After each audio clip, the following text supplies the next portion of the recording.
Tanah sempadan sungai di Jabar akan disertifikasi Negara Gubernur Jawa Barat atau Jabar. Gubernur Jawa Barat Deddy Mulyadi buka-bukaan hari ini.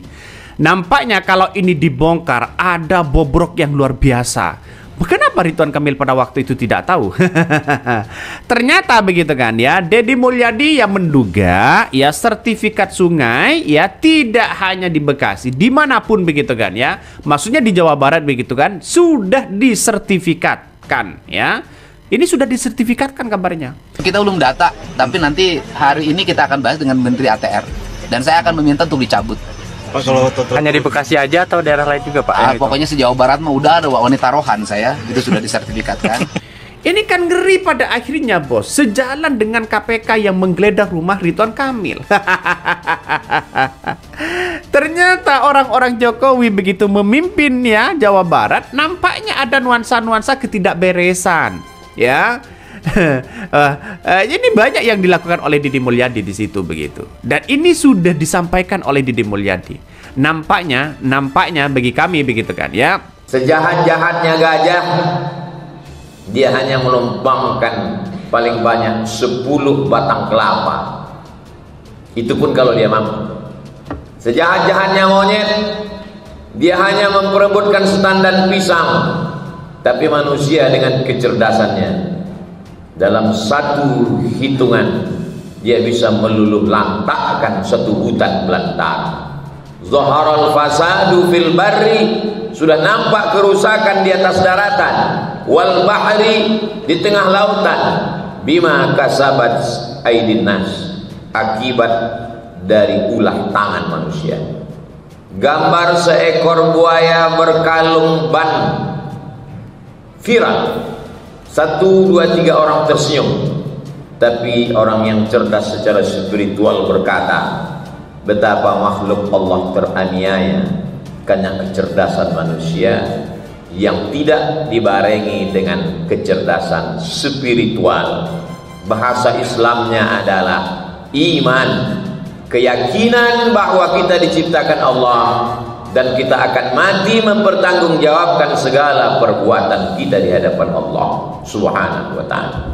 Kecerdasan intelektual, kecerdasan otak manusia yang tidak dibarengi dengan kecerdasan spiritual, dia hanya akan menjadi penyesalan baik ketika di dunia karena akan digunakan untuk perbuatan dosa dan maksiat, maupun setelah dia menghadap Allah karena dia menjadi orang-orang yang menganiaya. Ittaquz zulma, janganlah kamu berbuat zalim. Fa inna zulma zulumatun yaumal qiyamah, karena kezaliman hanya akan menjadi kegelapan pada hari kiamat. Islam tidak pernah mengharamkan kecerdasan. Islam tidak pernah, dalam sejarah peradaban manusia, Islam tidak pernah membunuh orang, menggantung orang hanya karena cerdas. Silakan cerdas.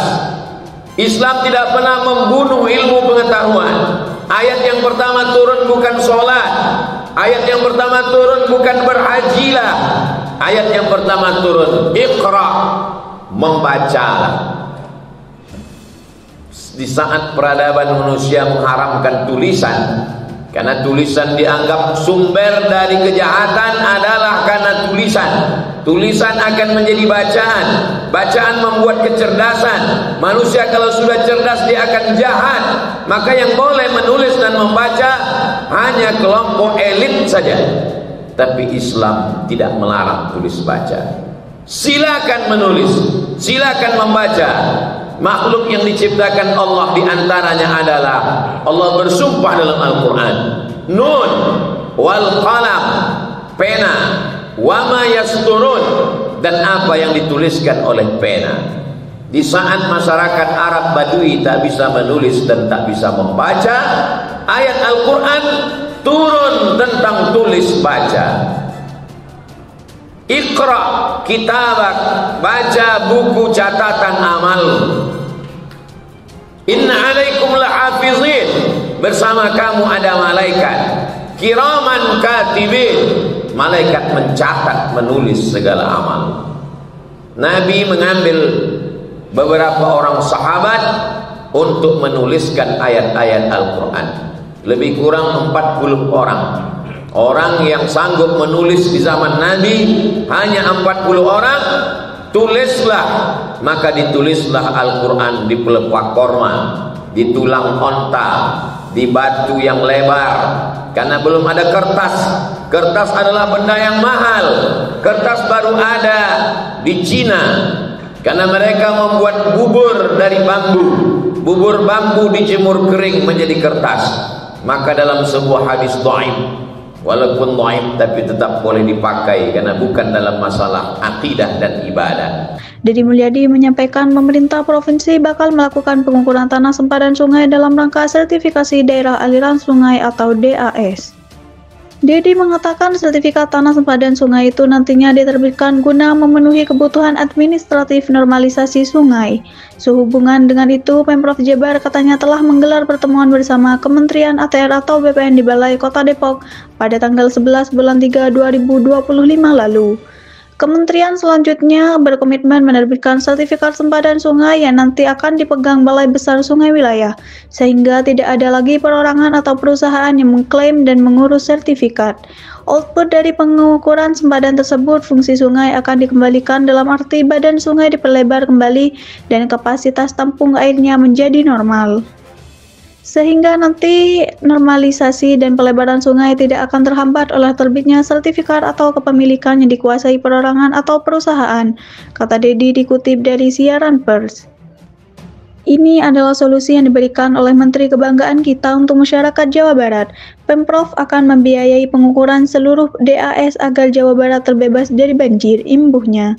Sementara itu, Menteri ATR atau BPN Nusron Wahid menjelaskan tanah di sempadan sungai jika belum diterbitkan sertifikatnya akan ditetapkan menjadi tanah milik negara dengan pengelolaannya yaitu Balai Besar Sungai Wilayah B atau BBWS setempat. Untuk tanah yang ada di dalam garis sempadan sungai itu kita tetapkan menjadi tanah negara dan akan dimiliki oleh Balai Besar Sungai. Nanti kita akan terbitkan sertifikat untuk Balai Besar Sungai, jelas Nusron. Supaya ke depan masyarakat tidak akan melakukan klaim sepihak membangun maupun mempunyai sertifikat di sepanjang bibir sungai dan sehingga menjadi ekosistem sungai, katanya. Gubernur Jawa Barat Deddy Mulyadi mengungkapkan saat ini Pemprov Jawa Barat atau Jabar tengah menyiapkan peraturan gubernur atau pergub tentang larangan alih fungsi lahan, bertujuan mencegah terjadinya bencana banjir dan longsor agar kerap disebabkan oleh perubahan fungsi lahan yang tidak terkendali. Pergub itu akan mencakup sektor perkebunan, kehutanan, dan pertanian. Saya sedang menyiapkan peraturan gubernur yaitu larangan alih fungsi lahan perkebunan, kehutanan, dan pertanian, ujarnya dikutip dari keterangan pers tanggal 12 bulan 3 2025.